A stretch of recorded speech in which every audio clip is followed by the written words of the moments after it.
Assalamualaikum sahabat-sahabat semua. Pagi ini kita breakfast di antara daun kat Tenai Alam berdepan dengan restoran Q.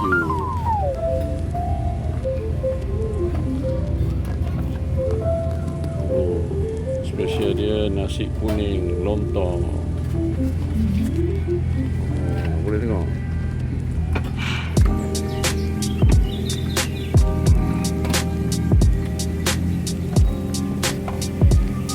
Nasi lemak special. Ni beras apa ni? Beras mati ya. Oh, tengok beras mati. Baik.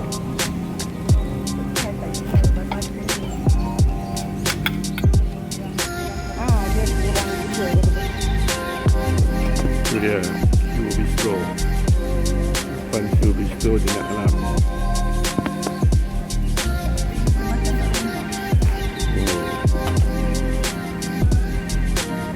Telur biji. Oh, telur biji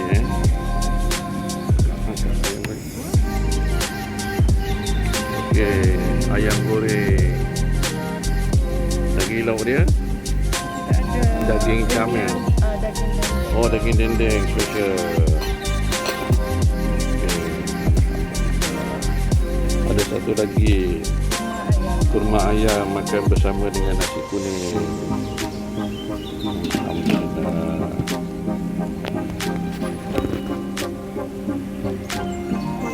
Ini dia pricing dia.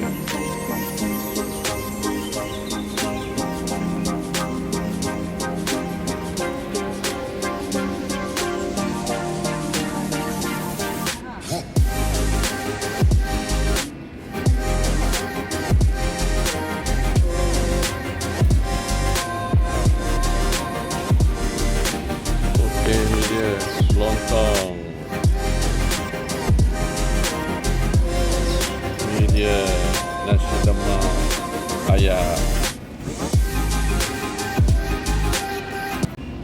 Okey, ini dia nasi lemak kita order tadi, ayam goreng dengan nasi dia, nasi basmati.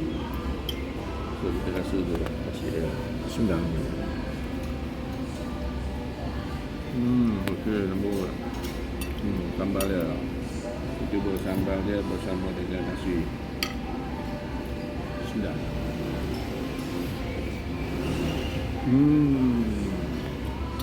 Sambal sedap. Recommended.